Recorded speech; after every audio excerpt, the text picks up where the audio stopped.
आज हम पढ़ाने वाले हैं पारितंत्र और संरचना के घटक। आज की क्लास पारितंत्र और संरचना के घटक। आपको ये क्लास पसंद आए तो चैनल को सब्सक्राइब कर लेना और लाइक और शेयर कर देना। अब आते हैं अपने टॉपिक पर। तो आज का टॉपिक पारितंत्र संरचनात्मक घटक। कौन सा?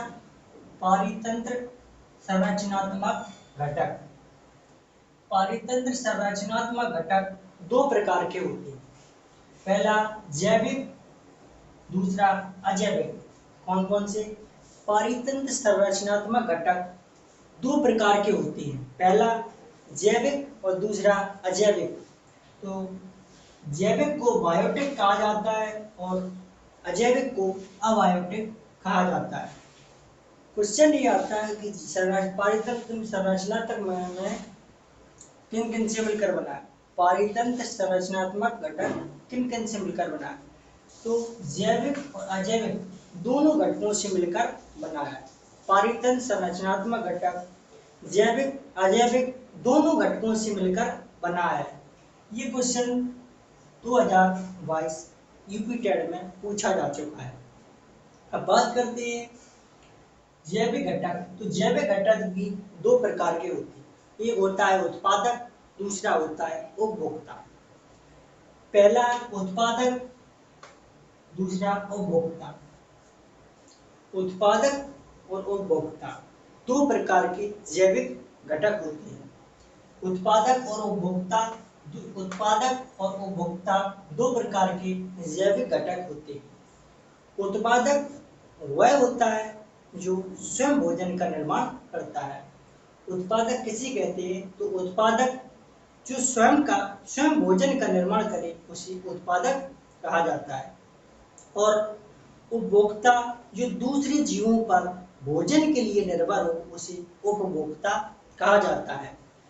जैसे उपभोक्ता दूसरे या अन्य जीवों पर निर्भर होता है उसे उपभोक्ता कहा जाता है। और जो भोजन का निर्माण स्वयं करता है उसे उत्पादक कहा जाता है। अब उत्पादक तीन प्रकार के होते हैं। उत्पादक कितने प्रकार के होते हैं? तो उत्पादक तीन प्रकार के होते हैं। प्राथमिक उत्पादक, द्वितीयक उत्पादक, तृतीयक उत्पादक। तो प्राथमिक उत्पादक, द्वितीयक उत्पादक और तृतीयक उत्पादक। प्राथमिक उत्पादक के अंतर्गत खरगोश और चूहा आता है। प्राथमिक उत्पादक के अंतर्गत खरगोश और चूहा आता है। अब बात करते हैं द्वितीयक। तो द्वितीयक के अंतर जो लोमड़ी है, सर्प है, ये द्वितीयक के अंतर्गत आते।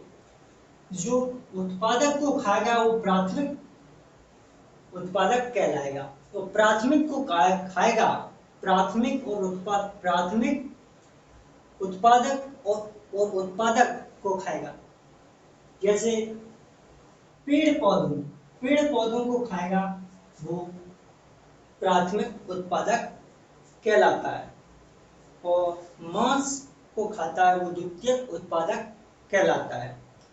जो सभी को खाता है उसे तृतीयक उत्पादक कहा जाता है।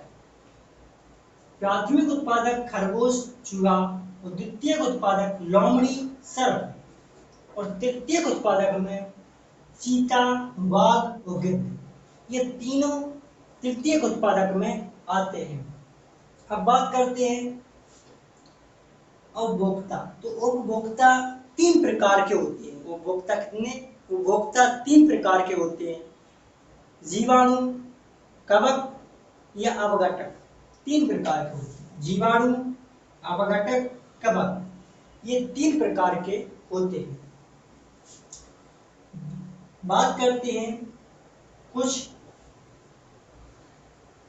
महत्वपूर्ण परिभाषा। जैसे खाद्य ऊर्जा का नियम उच्च स्तर से 10% ऊर्जा होता है। एक स्तर से दूसरे स्तर में ऊर्जा जाती है वो 10% ऊर्जा जाती है। ये 10% ऊर्जा का नियम देने वाले लिंडेमैन को कहा जाता है। बात करते हैं ईपी ओडम के द्वारा ऊर्जा का प्रवाह का सार्वत्रिक मॉडल प्रस्तुत किया। ऊर्जा का सार्वत्रिक मॉडल प्रस्तुत किसके द्वारा किया गया? ये क्वेश्चन सीटेट 2014 में पूछा जा चुका है। ऊर्जा का सार्वत्रिक मॉडल प्रस्तुत किसके द्वारा किया गया? तो ईपी ओडम के द्वारा यह प्रस्तुत किया गया था। अब बात करते हैं, भोजन एक जीव से दूसरे जीव में जाता है उसे पोष स्तर कहते हैं। क्वेश्चन आता है कि पोष स्तर किसे कहा जाता है? भोजन एक पोष स्तर से दूसरे पोष स्तर में जाता है उसे पोष स्तर कहते हैं। जैसे उत्पादक, प्राथमिक, द्वितीयक, तृतीयक। जो उत्पादक को खाएगा वो प्राथमिक कहलाएगा और जो प्राथमिक को खाएगा वो द्वितीयक कहलाएगा। जो द्वितीयक और प्राथमिक सभी को खाए उसे तृतीयक उपभोक्ता कहते हैं। कौन सा उपभोक्ता? तृतीयक उपभोक्ता कहा जाता है। ये परिभाषा आती है 10% नियम किसने दिया था? तो 10% का नियम था लिंडेमैन नामक एक वैज्ञानिक थी, उन्होंने दिया था। 10% का नियम लिंडेमैन ने दिया था। किसने दिया था? लिंडेमैन ने दिया था। इन्होंने कहा था कि एक व्यक्ति के से दूसरे व्यक्ति में जो ऊर्जा जाती है वो मात्र 10% ही जाती है। इसलिए इन्हें 10% नियम का 10% नियम इस सिद्धांत का जनक कहा जाता है। किसको? लिंडेमैन को। अब बात आती है अजैविक घटक। कौन सा? अजैविक घटक।